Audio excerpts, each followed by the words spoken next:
I don't find myself in disagreement with Justice Gorsuch too often, but I think he's missed the mark on this one. First of all, I don't think you should read too much into the questioning that you heard at the Supreme Court. I mean, this is part of judicial review. It's a cherished part of that tradition. I used to be one of those litigators. I did constitutional law oral argument, and I would have liked to have argued that case yesterday, because I think the law is clearly on the side of what the administration has done. I'll remind you that I'm a jealous guardian of Article 1. You know, the legislative branch of government in our constitutional system is the most important. It was placed first in prominence. And that's true. And while Congress has a role to play in tariffs and related trade and economic policy, the executive branch does as well. And I think the president has used that well within the bounds of what he's allowed to do, because he's addressing what was truly a crisis for the country. The trade disparity had gone on for decades. It was creating a real imbalance, and it was adversely affecting American people and consumers. Remember that he ran on this idea. He talked about tariffs on the campaign trail, and he got a popular and electoral college mandate in the election. So this is not some surprise. He's fulfilling the promise that he was elected to fulfill, in a literal sense. So I think the court has to give deference to that. I think the court has to recognize the executive is doing what they're doing. He's using tariffs to create leverage in our trade strategy, and it is yielding great results for the American people. And heaven forbid if it were reversed, because it would create chaos, which is one of the questions I think Justice Barrett asked, my old friend from Louisiana. I mean, that was an important question, because it would set back all of the strategy and the trade agreements and a lot of the things that have been accomplished for the people. So in summary, I would say, don't read too much into the questions. This is how the process works. I'm sure the court will look at this very carefully and deliberately, as they do, and I expect that we'll have a majority of the court that says that this administration is doing what they have the legal authority to do. If I felt like the executive branch had overstepped its bounds on trade or on the tariffs or something, I would have stepped in. I mean, that's my job as the Speaker of the House over the legislative branch. I would have done it in my own way, to be candid. I would have gone to the president privately and said, hey, sir, enough. I think you're overstepped the bounds. Let's try to figure that out.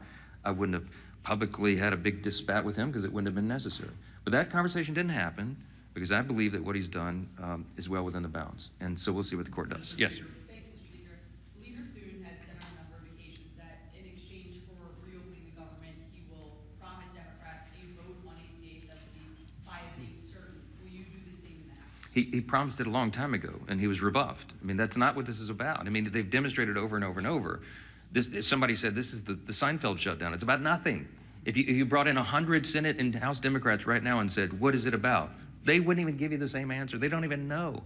They filed a counter proposal that's $1.5 trillion in new spending with all the crazy abuses that I listed earlier today. That's still sitting out there. That's the counter proposal.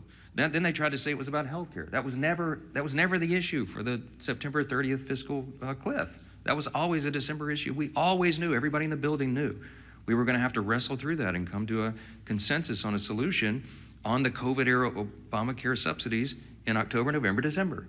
And ironically, they're eating up all the clock where that would have been done.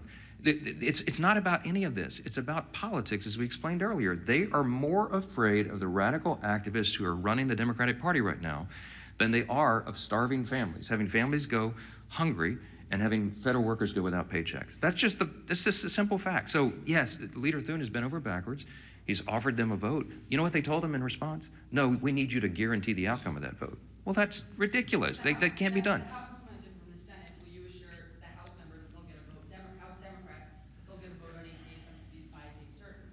No, because we did our job, and I'm not part of the negotiation. The House did its job on September 19th. I'm not promising anybody anything. I'm going to let this process play out. I'll tell you what they wanted. I'll tell you what Schumer and Jeffries wanted. In fact, Chuck Schumer said it publicly and decried that Thune and I would not go in a back room with them and make a four corners agreement on Obamacare subsidies. And I said, there's no way. That it was never possible or appropriate for that to be handled on a CR, on a short-term stopgap funding measure. And he knows that.